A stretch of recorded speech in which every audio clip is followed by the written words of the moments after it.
माननीय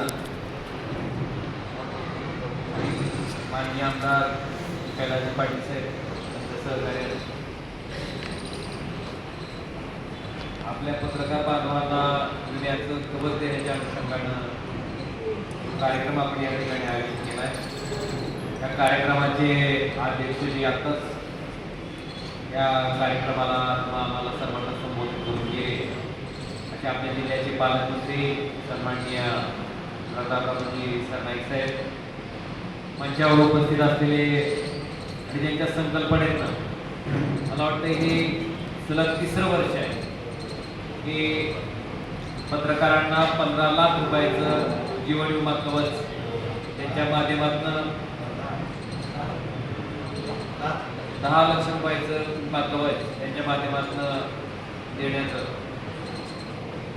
आज इथं उपस्थित असलेले व्हाईस ऑफ मीडियाचे सर्व पदाधिकारी, सर्व ज्येष्ठ पत्रकार बंधू, सर्व वडीलधारी मंडळी,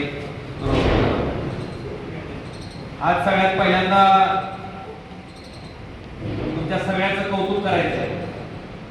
कौतुक ह्या गोष्टीसाठी की मध्यंतरी देशामध्ये एक चर्चा चालू होती की अमुक चॅनल अमुक उद्योगपतीने घेतलं, तमुक चॅनल तमुक उद्योगपतीने घेतलं, अमुक पेपर अशा पद्धतीने बातम्या देतोय, तमुक पेपर तशा पद्धतीने बातम्या देतोय। पण मला वाटतंय बरं आपलं मोठं ब्रॉडकास्टिंग नेटवर्क नसेल, मला आपली सगळी सिस्टीम त्या ठिकाणी तयार नसेल, पण गावातल्या सामान्य माणसाची कुठली का बातमी असणार त्याला वाचा फोडायचं काम जर खऱ्या अर्थानं करत असतील तर मला वाटतं तुमच्यासारखे सगळे सामान्य पत्रकार जे की प्रत्येक गावखेड्याच्या कोपऱ्यापर्यंत जाऊन त्या सामान्य माणसाची व्यथा, त्या सामान्य माणसाचे प्रश्न त्या ठिकाणी सरकारच्या लक्षात आणून देते, लोकप्रतिनिधीच्या लक्षात आणून देते।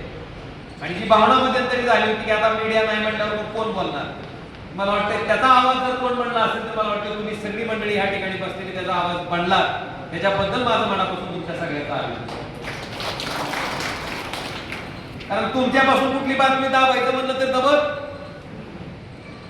तुम्ही ठरवली की चालू, त्यामुळे तुमचं महत्व मला वाटतंय लोकशाहीचा चौथा स्तंभ आपण म्हणतो, पण मी खेळायला सांगतो की मी स्वतः लोकसभेत होतो आणि एका वृत्तवाहिनीचं मोठ्या वृत्तवाहिनीची पत्रकार भगिनी माझ्याजवळ आली आणि मला म्हणली की तुमचा आम्हाला नो युअर एमपी म्हणून एक इंग्रजी वृत्तवाहिनीवर चालणारा कार्यक्रम आहे आणि त्याच्या बाबतीत तुमची मुलाखत घ्यायची। आपण आता हा दिवसांचं म्हणलं मला बी गडबडायला जायचे, नाही द्यायची। मग त्या विचारल्यावर मी माझ्या पद्धतीने सगळ्या प्रश्नाची उत्तरं देत गेलो आणि बोलत बोलत माझ्याकडनं शब्दाचा उपयोग झाला। एका मोठ्या उद्योगपतीचं नाव आलं, म्हटलं तमुक माणसाच्या सिमेंटच्या पोत्याचा भाव वाढल्यावर सरकार तिथं अजिबात लक्ष देत नाही, त्याचा भाव कंट्रोल करीत नाही, त्याला म्हणत नाही की बाबा रे तू 150 रुपयानं 200 रुपयानं तुझं सिमेंटचं पोतं विकत होता, आता 350 काय विकायला लागलास, की 350 विकल्यामुळे महागाई वाढते असं म्हणत नाही म्हणलं सरकार।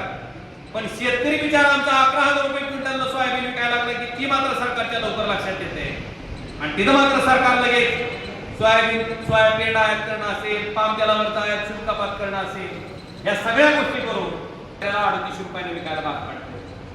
मग ही शेतकऱ्याच्या विरोधात सरकार नाही का, ही माझ्याकडनं वागात गेलं, वागात गेल्यावर खाजगी मध्ये नाही पाहिजे, मी काय नाव म्हणलं मुद्दाम घेतलं नाही, वागात म्हणजे वस्तुस्थिती आहे बोलतो आणि त्याही माझ्या बहिणीला मी सांगितलं म्हणजे असं ऐकून होतो वैद्य साहेब।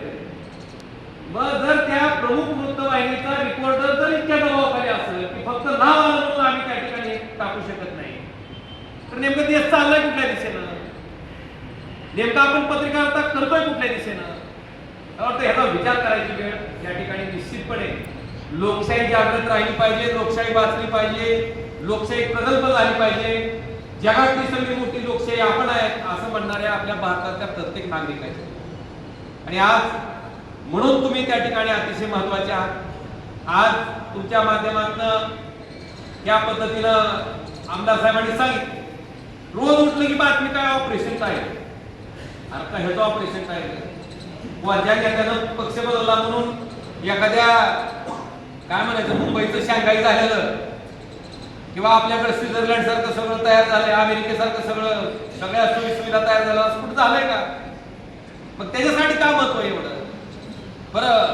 पालत पडणाऱ्यांची संख्या काय थोडी राहिलेली नाही, तर काही सारखं रोजच नवीन चालू आहे काय. आता बघतो तर तासानं काय होईल सांगताय. मला वाटतं की ह्याच्यापेक्षा बाकीचे विषय महत्वाचे आहेत. जो विषय आमदार साहेबांच्या ठिकाणी विचारला ते अगदी बरोबर आहे की आपल्या जिल्ह्यातले प्रश्न असंख्य आहेत, अनंत आहेत. लोकांच्या व्यथा, लोकांच्या अडचणी, लोकांच्या समस्या भरपूर आहेत. मला वाटतं त्या प्रश्नाकडे, त्या प्रश्नाला न्याय द्यायच्या दृष्टिकोनातनं त्या ठिकाणी आपली पत्रकारिता असणं गरजेचं आहे. आणि निश्चितपणे मला खात्री आहे की आज त्यांनी सांगितलं 27 TMC पाण्याचा विषय सांगितला. आपल्या इथलं शासकीय वैद्यकीय महाविद्यालय झालं, त्याचा इन्फ्रास्ट्रक्चरचा विषय त्यांनी त्या ठिकाणी बोलून दाखवलं. सोयाबीनच्या भावाबद्दल ती बोलली. आज ज्या पद्धतीनं शेतकऱ्यांना निवडणुकीच्या पूर्वी 0 रुपयाची बिलं पाठवून दिली गेली की आता तुमचं वीज बिल माफ, त्या शेतकऱ्याला निवडणूक झाल्याच्या नंतर जर विजेची बिलं येत असतील तर मला वाटतं ह्याच्यापेक्षा भासवायचा प्रकार कुठला मोठा असू शकतो. मला वाटतं ह्या प्रश्नाला त्या ठिकाणी उचलणं, ह्या प्रश्नाचे उकल करणं, आणि कुणी का असणार, सत्ताधारी असुदा, विरोधक असुदा, त्या प्रत्येक माणसानं एखादं आश्वासन तुम्हाला दिलं. मी आता बघतोय आपल्याकडे सुद्धा मोठे मोठे वृत्तपत्र बघतोय, पान बातम्या असतात, एक पानाची बातमी की कसं होणार आणि काय करणार. त्या पानाची सगळी कात्रणं मी काढून ठेवली जातात, मी जमाच करायला लागलो. आणि मग ती एक पान घेऊन मला विचारायचंय, मी पत्रकार परिषद घेणार आहे लवकर, काही दिवसातच घेणार आहे, की बाबा ही अमुक घोषणा आपण केली होती, ह्याचं नेमकं झालं काय. तुळजाभवानीच्या मंदिराची प्रसादची घोषणा केली गेली की 1000 कोटी रुपये तुळजाभवानीच्या मंदिराला आणले गेले. एक पानभर बातमी होती त्याची, 1 रुपया तरी आला का.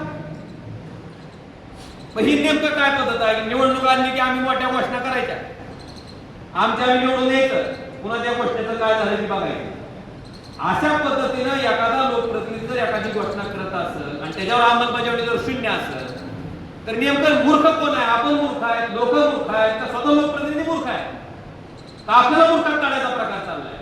मला वाटतं ह्याचं सुद्धा विवेचन तुमच्या स्तरावर त्या ठिकाणी होणं गरजेचं. ही का होणं गरजेचं आहे, कारण आम्हाला सुद्धा आश्वासन द्यायचं, आम्हाला भीती वाटली पाहिजे ना तुमची की बाबा रे आज आपण बोलतोय, आपण जर हे नाही पूर्ण केलं तर आपल्याला ही माणसं विचारणार आहेत, ही लोक विचारणार आहेत. पण ती भीतीच राहिली नाही. अनेक गोष्टी आहेत, अनेक म्हणजे अगदी काढल्या तर पार्क, त्या टेक्सटाईल पार्क आहे, बरंच काय काय काय काय काय काय. आता सुद्धा मला हातला जातो, आता सारखं मला बार्शीला जायचं म्हणून थोडा TV मतदारसंघाचा भार आहे, मला सारखं बोटिंग दिसते त्या हातला देवीच्या रात्री आता कारण दिसते मला. काय लावलंय काय नाही पण ती माणूस थांबतच गेले. पुन्हा नवीन घोषणा असते पुढची काहीतरी 4 दिवसात. मला आता कळलं की माथेरान करायचं म्हणजे विस्तार, पण ती जागा कुणाची ती तर बघा.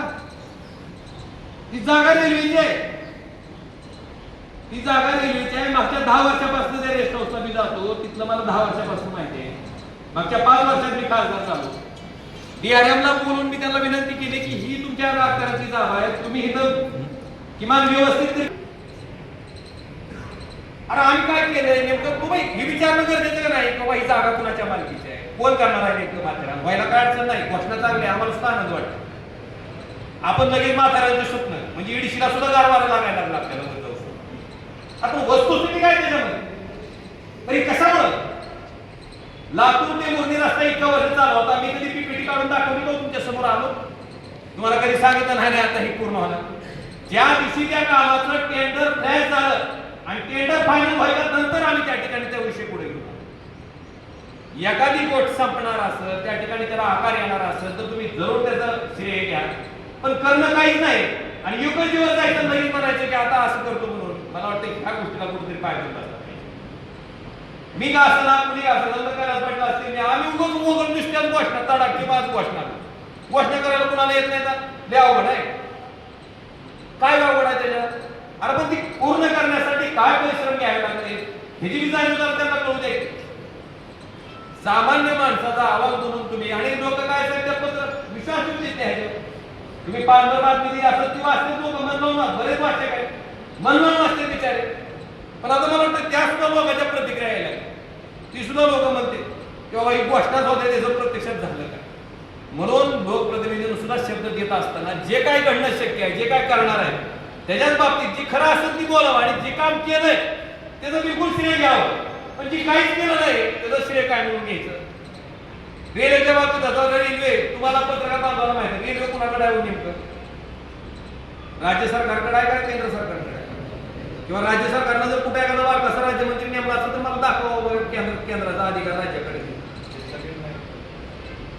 बघ तरी नक्की उगाच जायचं 2 पोरे उतरायला लावायचे कामाचे उद्घाटन काय लावलंय त्याला तरतूद किती आहे पण कळत नाही का तुम्हाला कळत नाही एखाद्या कामाचं बजेटचं प्रोव्हिजन किती आहे ती काम 1 वर्षभर जर लावलं तर त्याच्यासाठी आवश्यक असणाऱ्या सगळ्या गोष्टीचे भाव वाढते महागाई वाढते ती वाढल्याच्या नंतर त्याच प्रकल्पाचा खर्च पुन्हा पुढे जाऊन किती होतो मग त्या प्रकल्पाचा खर्च लक्षात धरून त्याच्यासाठी आवश्यक असणारे बजेटची प्रोव्हिजन जर त्या ठिकाणी केंद्र सरकारकडे झाले नाही तर मग तो प्रकल्प वेळेत पूर्ण होणार आहे का होईल का म्हणजे काय नाही निस्त्या घोषणाचा असणार ज्यानं काम केलंय त्यानं जरूर त्याचं श्रेय घ्यावं पण ज्यानं काम न करता श्रेय घ्यायचा प्रयत्न करत असते म्हणून तिथं मात्र तुम्ही तिथं गाठ पोचणं करा आणि ही वृत्ती आपल्या जिल्ह्यात जास्त चालली मला वाटतं देश पातळीवर एकच आहे की नेतृत्व त्याचं मार्केट इथं तयार झालेलं वाटायला लागले मला निस्त्या घोषणाचा तडा केलंय का ते सांग आणि प्रत्यक्षात एखादी गोष्ट आहे तुम्ही करा ना तिथं अंमलबजावणी करा आणि लोकांना दाखवा ह्या काही केलंय बघा कसं दिसतंय बघ ते लोक टाळ्या वाजवते मान्य करते ही मात्र पद्धत मला व्यक्तिशा मान्य नाही आणि ठीक आहे बरेच लोक म्हणतात की आता जाहिरातीचं जे काय जाहिरातीचं युग आहे त्या जाहिरात जास्त करण्याला जास्त ते चलो जो बाबा लाभाड जाहिरात करण्याचं पुण्याला कुठे दिवशी दुकान तसंच असणार आहे काय उठायचं राहत नसते मला वाटतंय त्याच्यामुळे लोक त्याचं आकलन कसं करायचं तसं करते पण पत्रकार म्हणून तुम्ही मात्र त्या ठिकाणी आम्हाला जा विचारणं गरजेचं आहे की अमुक घोषणा खासदार साहेब अमुक घोषणा आमदार साहेब अमुक घोषणा मंत्री महोदय तुम्ही केली होती त्या गोष्टीचं नेमकी वस्तुस्थिती काय झाली त्या गोष्टीचं पुढे चालून काय झालं त्या गोष्टीची अंमलबजावणी किती झाली मला वाटतं ह्याचा विचार सुद्धा तुम्ही आम्ही सगळ्यांनी त्या ठिकाणी करायला आणि लोकशाही अशाच पद्धतीनं पुढे जाणार आज कैलासदाराचं मी मनापासून अभिनंदन करतो आणि एक अजून चालले सत्ताधारी पक्षात एकतर 72 म्हणलं सत्ताधारी पक्षात असताल तर ती शपथ कशाला घेतली होती संविधानाची निरपेक्ष भावनेतनं होय काय काय असते ती शपथेतलं मजकूर काय तुम्ही ऐकलं असेल की बऱ्याचदा शपथ घ्या कुठलाही तुझा भाव ममत्व भाव आपस भाव न ठेवता सर्व समान आहे असं समजून मी काम करून घेतो का नाही शपथ आणि तिथं जर महाराष्ट्राच्या मंत्रिमंडळात एखादा मंत्री जर जाऊन म्हणत असेल की तुम्ही आमच्या पक्षात आला तर तुम्हाला निधी विरोधात असा तर देणार नाही काय चाललंय नेमकं आपल्या काय बापाच्या करता निधी आहे का खासदार निधी असेल आमदार निधी असेल राज्य सरकारचा निधी असेल केंद्र सरकारचा निधी असेल आम्ही का आमच्या बापजातीची इष्टी टिकून तुम्हाला द्यायला का आणि पैसे तुमचे आहेत ना बऱ्याचशा माणसाला वाटतं मी काही इन्कम टॅक्स भरत नाही मला कुठं जातात काढ्याचं नबळं घेतलं तर त्याच्यावर टॅक्स घेते सरकार 50% राज्य सरकार घेते 50% केंद्र सरकार घेते कुठली का वस्तू घ्या सामान्यातला सामान्य माणूस गरीबातला गरीब माणूस कुठली का वस्तू तुम्हाला जी कोण दैनंदिन आवश्यक लागणारी वस्तू आहे त्या प्रत्येक वस्तूवर टॅक्स लावलेला आहे त्यामुळे प्रत्येक ह्या इतर पृथ्वीतलावर राहणारा प्रत्येक माणूस केंद्र सरकारचा आणि राज्य सरकारचा टॅक्स भरतो आणि त्या टॅक्सच्या माध्यमातून जमा झालेल्या पैशातून आम्ही तुमच्या कामासाठी तुम्ही आम्हाला लोकशाहीच्या माध्यमातून निवडून दिलं तुम्ही आम्हाला लोकप्रतिनिधी केलं म्हणून तुमच्यासाठी आम्ही काम करतो मला वाटते कोण असं समजत असेल की आपल्या बाबतीची इष्टी कोण करते तर त्याची मानसिकता त्याच्या बुद्धीला लागतात आणि दुसरा विषय विरोधात राहून करता येत नसेल तर मग तृतीय पौर्णिकावाच मंजूर झालं नसतं जी रेल्वे मार्गाची घोषणा इतक्या वर्षापासून पडीक होती नुसती घोषणा झाली होती 14ला ती रेल्वे मार्गाचं काम प्रत्यक्षात चालू झालं नसतं समजा विरोधी पक्षाच्या माणसाचं कामच होत नाही असं असतं काय झालं चालू आज मी साधा प्रश्न सांगतो कैलासदादा विधानसभेत होते वर्ग 2च्या जमिनीच्या बाबतीत राज्य सरकारनं त्या ठिकाणी अध्यादेश काढला होता त्याचं कायद्यात रूपांतर करण्यासाठी चर्चेला तो कायदा करण्यासाठी विधानसभेत आला कैलासदादांनी उठून तिथं ज्यावेळेस प्रश्न विचारला की बाबा त्या जमिनीचं हस्तांतर 1 वेळेस 2 वेळेस 3 वेळेस झाले तर मग नजरानं जो भरायचा आहे जी रक्कम राज्य सरकारला भरायची मग 2 वेळेस 3 वेळेस 4 वेळेस शर्त बंद झाला म्हणून 4 वेळेस भरायची का काही एकाच वेळेस भरायची हा प्रश्न तिथं उपस्थित केल्याच्या नंतर महाराष्ट्र राज्याच्या मुख्यमंत्र्यांना स्वतः उभारून सांगावं लागलं की 4 वेळेस भरायची आवश्यकता नाही एकच वेळेस भरावं लागेल मला वाटतं विरोधी पक्षाचे आमदार होते ना झालं करायचं की नवीनच फॅट निघाले सत्तेत जायचंय कशाला तुझा विकास करायचा अरे बघितलं ना सत्तेत असताना काय दिवा लागलाय म्हणजे सांगायचं काय तुमचा विकास करायचा आहे म्हणून आम्हाला तिथं जायचंय पालतुकडे कुठं सत्य पण बाजूला असं नाही विरोधी पक्षात राहिल्याच्या नंतर सुद्धा जर आपण आपला प्रामाणिकपणे 24 तास वेळ सामान्य माणसासाठी देत असतो सामान्य माणसाच्या व्यथा सामान्य माणसाच्या समस्या आपल्याला अडचण असते, आपण जर त्या सोडवायचा प्रामाणिकपणे प्रयत्न करत असू तर विरोधी पक्षातल्या माणसाला सुद्धा त्या सोडवणं काही फारसं कठीण नाही. तो लोकप्रतिनिधी, कारण मी खासदार झालो, इतर दादा आमदार झाले, ही संविधानिक पद आहेत, संविधानाने तयार केलेली पद आहेत, तुमच्या मतातून तयार झालेली पद आहेत. त्या पदाचंही काय महत्व आहे? त्या पदावर राहणाऱ्या माणसाचा सुद्धा त्या ठिकाणी विचार सरकार नावाच्या यंत्रणेला करावाच लागतो. जेव्हा जेव्हा कधी प्रश्न उपस्थित केले जातील त्या प्रश्नाला न्याय द्यायचं काम सरकार नावाच्या यंत्रणेला करावंच लागतं. ते किती प्रभावीपणे आपण करतोय ह्याच्यावर सगळं अवलंबून आहे. म्हणून काही लोकांच्या डोक्यात नशा गेली नाही काय काम करायचं सत्ते, गावचं पहिल्यांदा निवडून ग्रामपंचायत सदस्य म्हणाले सत्तेत जायचे, असं नाही बाबा. आपण आपल्या पक्षाची विचारधारा, आपण आपल्या पक्षाचे संस्कार लोक असतो, आपण लोकशाही प्रकल्प ठेवून आपल्या माध्यमातून सामान्य लोकांच्या व्यथा अडचणी त्या ठिकाणी निश्चितपणे सोडवू शकतो. त्याला मला वाटते दादा या ठिकाणी उदाहरण, आम्ही उदाहरण नाही, आणि ही करून दाखवलंय. मी असं म्हणत नाही की होय नाहीतर बरंच असतंय. पुढं 10 वर्षानं ह्याच्यावर 500 कोटी खर्च केल्यावर कसं दिसणार, तिथे काय करायचं, आता ते कॉम्प्युटरवर सोपा नाही होईल, काय म्हणायचं त्याला, PPT. ते जे 31 लाखाला असते ती बी कोपऱ्यात कुठं पालती पडती ती चौथीकडे बसलेली असते. त्या ग्राफिक्सवर लय भर असतो त्याचा. अरे मग अमुक म्हणते 2000 कोटी खर्च केल्यावर कसं दिसतं, अरे कर ना आधी. त्या पीपीट्या बघून तर अक्षरशः वैताग आला.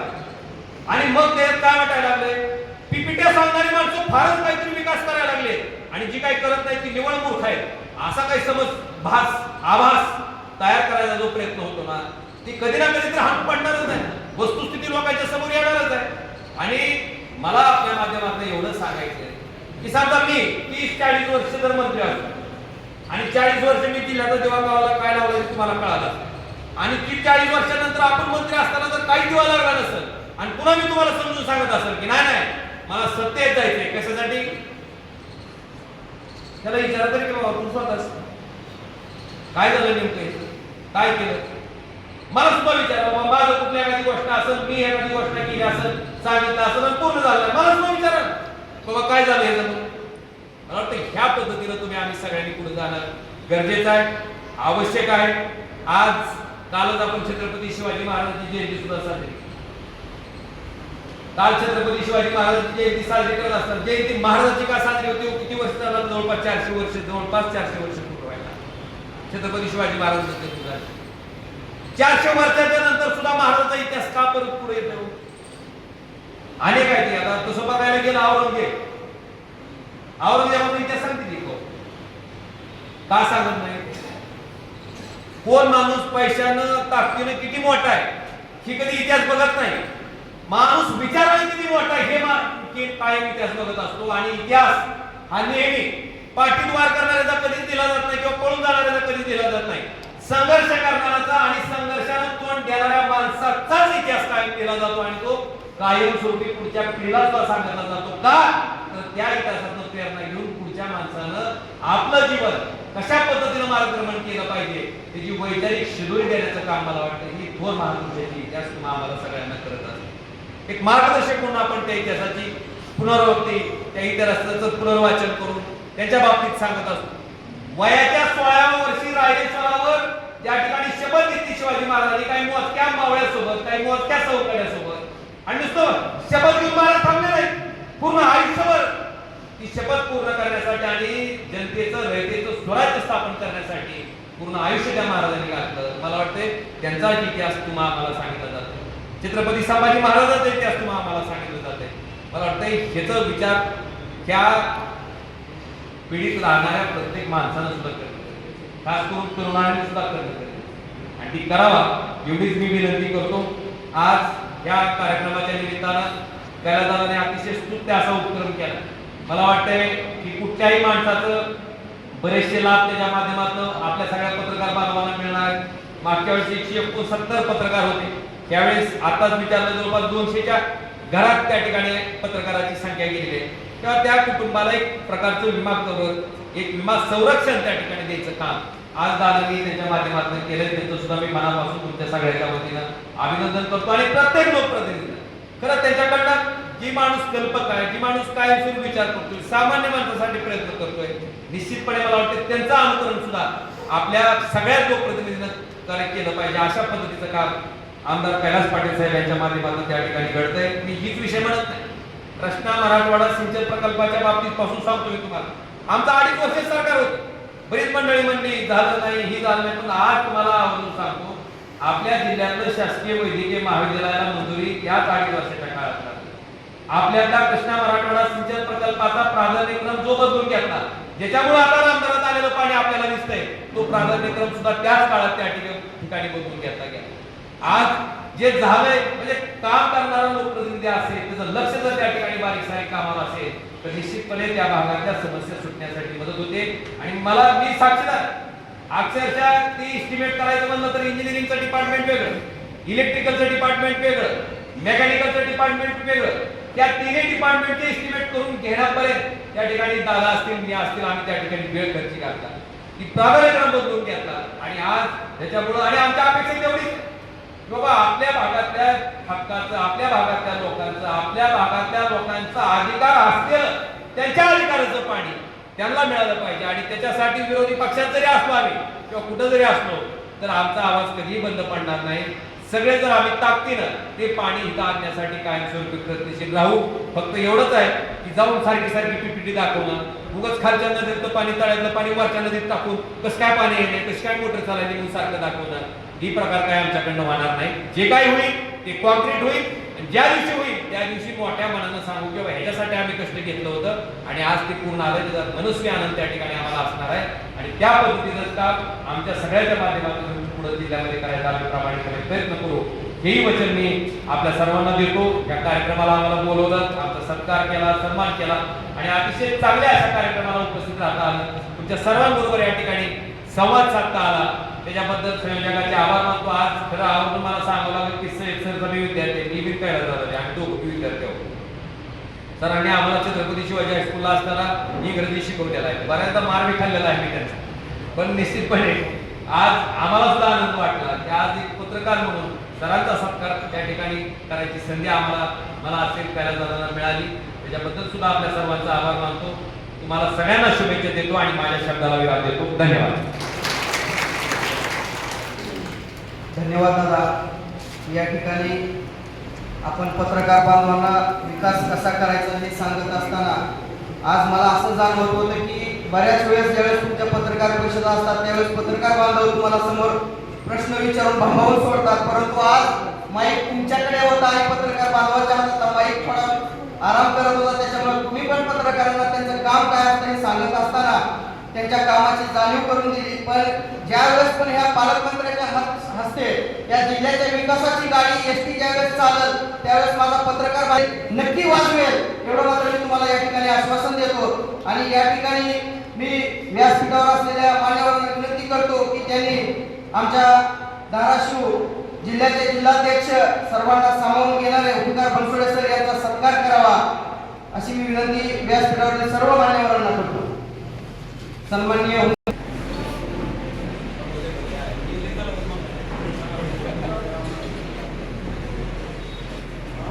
या ठिकाणी मान्यवरांच्या हस्ते सन्माननीय ओंकार बनसोडे सरांचा सत्कार संपन्न होत आहे.